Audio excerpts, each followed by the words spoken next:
good.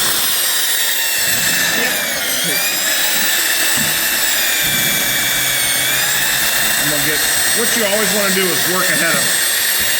I want this to be soup before you add to it. All right? I'll take more of what you got.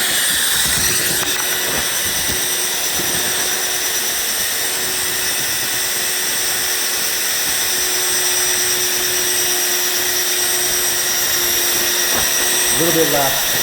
Okay. Doing all the rest of the water. I'll take more of what you got, please.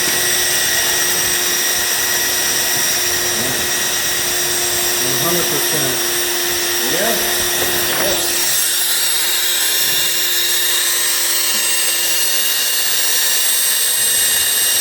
5 quarts total water, 1 50-pound bag. We might have lost a little bit out here, but not enough to change our mix ratio. Oh, you're starting the timer? Okay. Gotcha.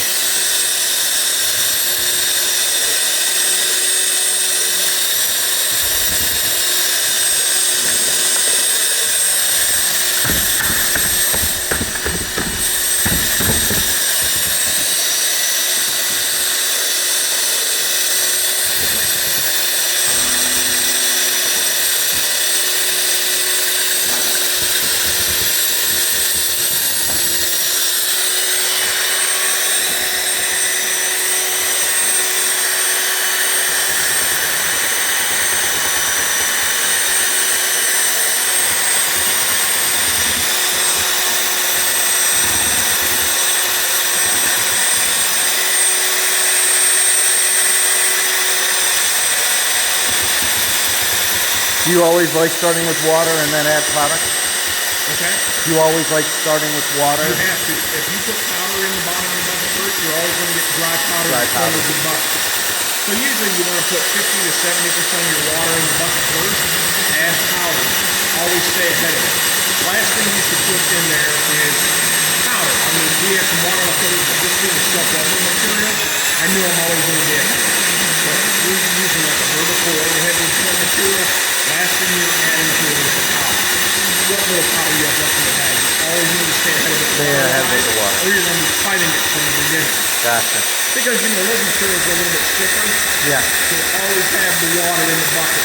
You know, if you got this much powder left in your bag and you got soup in the bucket, you're good because that remaining powder is sticking it up where it needs to be. Yeah. Right now it seems like your mixing is picking it up.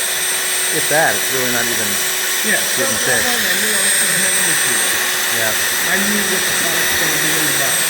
Yeah. You got about a minute left. Yeah. You know what I'll do? I'll bang this on here and set it on the bag. You got your clean bucket there. Well, let's keep the bucket.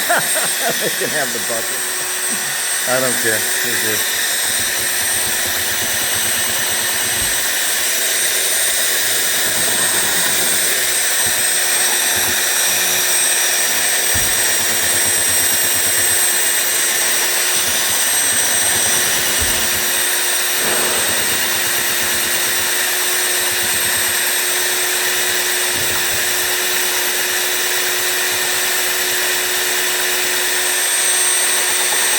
And this is just one bag, one bucket. You know, I think I even told you, get a motor mixer out here, and you can dump, you know, 5 quarts times, say 6 bags. Put 30 quarts of water in the motor mixer, add 6 bags to it, and you know, mix it up and dump it in the wheelbarrow and move it over. Because with self-weathering material, it takes longer to mix it than it does to place it. Just to place it, right. Yeah.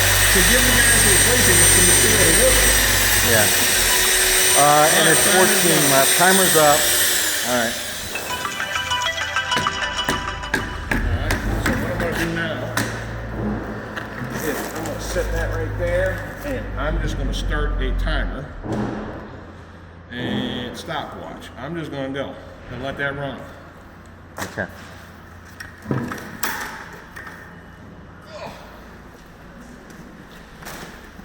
So you're just going to take this here and pour it out. I mean, look at that material. Soup. It's soup. Now I'm going to I don't want it to run all over the place. I'm gonna keep it within the bag. But there, you're gonna pour this out of the bucket.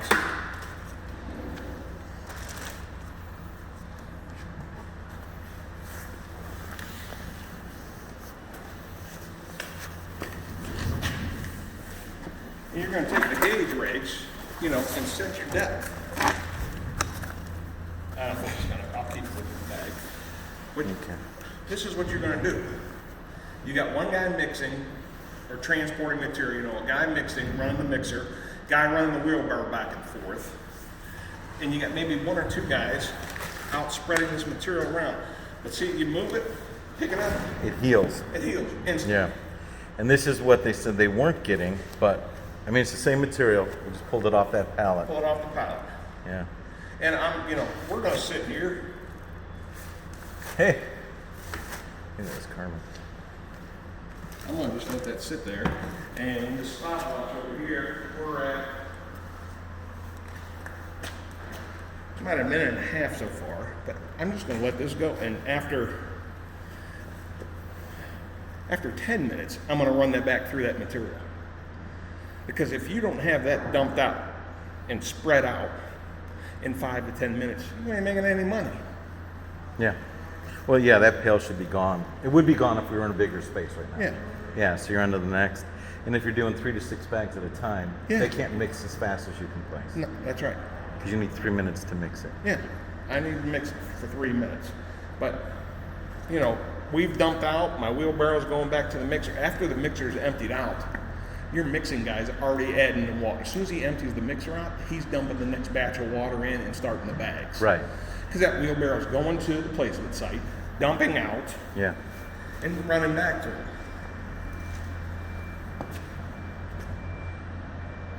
So after It's a nice product. You can polish this too. next morning. It's got an ag in it that's... No, with the other PC Ag has the aggregate in it, Okay. which pops. This one here we could polish, and it's going to look like this floor just polished Just up. polished up. Gotcha. Okay. Do you want to rinse it? Or you're gonna hit it again in another Yeah, I'm going to minute hit or it two? again here, and after 5 minutes, I'm going to hit it again. Yeah. Just to show that it's going to heal itself. Yeah. Yeah. So he had spike shoes on. Yeah. Unnecessary or? No, you want spiked shoes on because when I'm spreading it with this, I'm going to be walking in Yeah, this. that's what I thought. Yeah, Okay. I'm going to be walking in So they had it. spiked- But the thing about it is, I'll set this down right here, is after I spread it with that, you know, I got my depth set. Mm-hmm. After I spread it with that, I'm going to hit it with this because what this does is break surface tension. It helps it self-level. And that was after But 3.5 just, minutes. I mean, just look at it dripping off there. Yeah. Yeah, that's after 3.5 minutes. So this sets the depth. You walk in it back and forth with this just to break surface tension. Like a and surface little fit. magic trowel, something like Yeah. that to kind of hit it out. Yeah.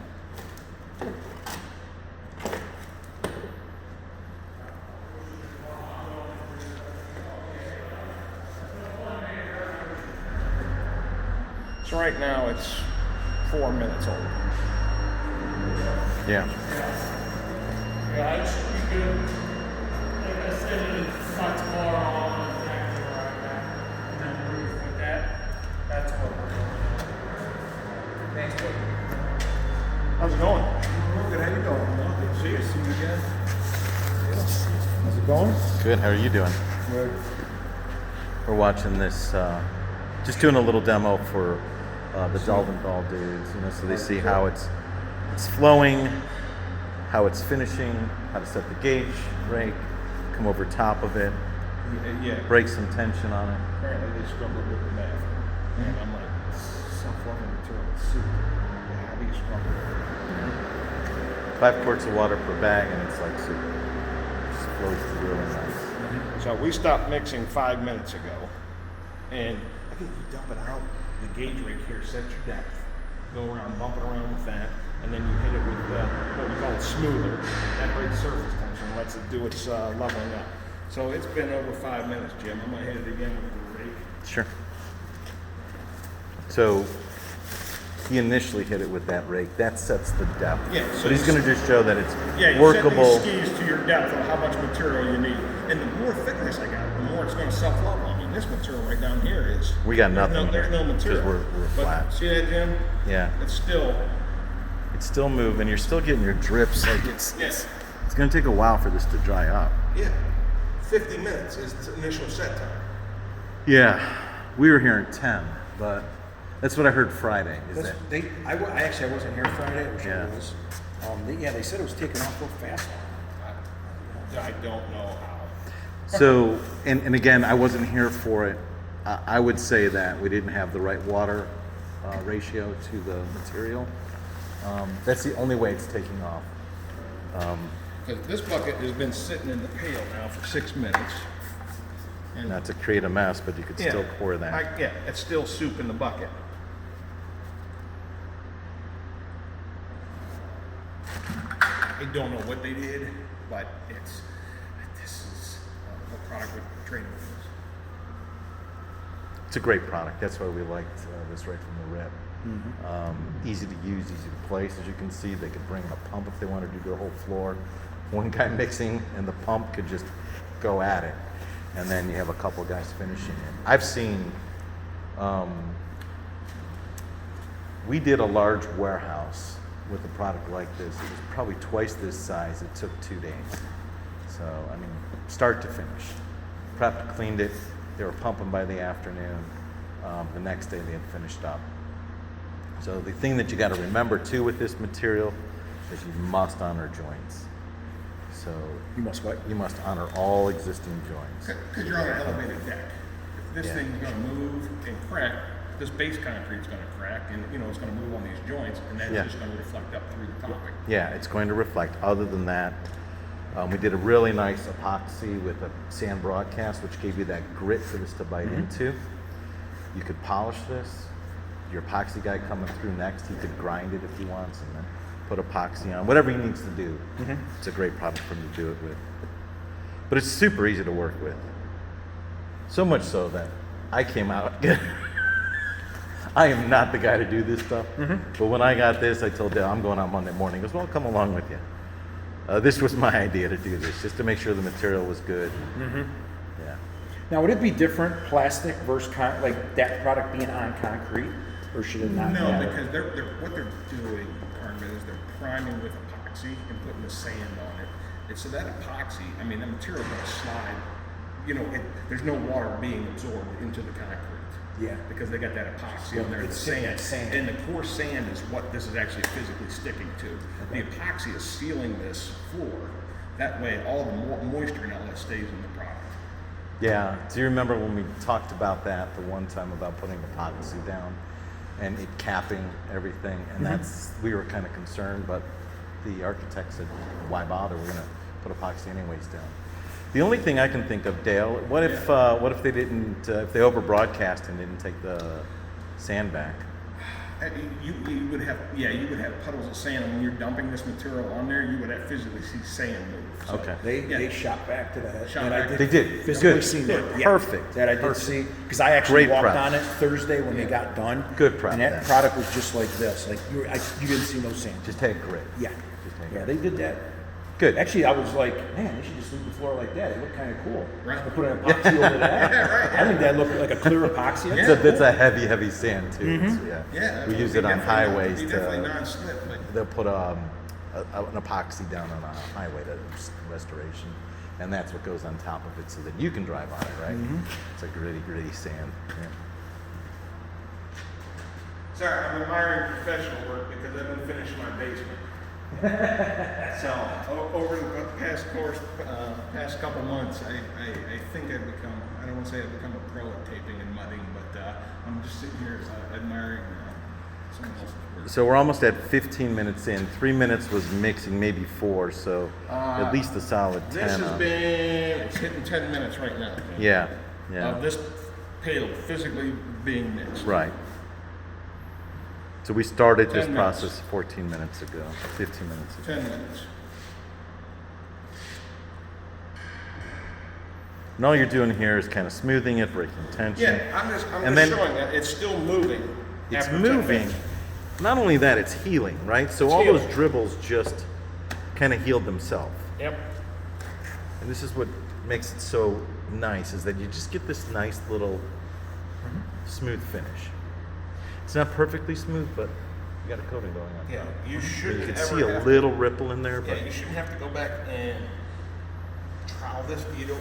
A trowel doesn't touch this. These Yeah. are two tools right here that touch this material. Spreader, what they call a spreader, and a smoother. yeah. Spreader sets the thickness, the smoother just breaks the tension so that it levels out. So it does its thing. Yeah. Yeah. That's it. Other than that, we left a mess. Leave it for the next guy. I'm just curious what's Now this left in here, Jim. takes about 50 minutes for it to So this initially is set. material that's been sitting in mass in the bucket, Yeah. and it's still pourable. Yeah, so 5-0 is when this stuff is no longer 50 minutes. Really is the moving. Initial set. Yep. anything that hits that number you throw out. So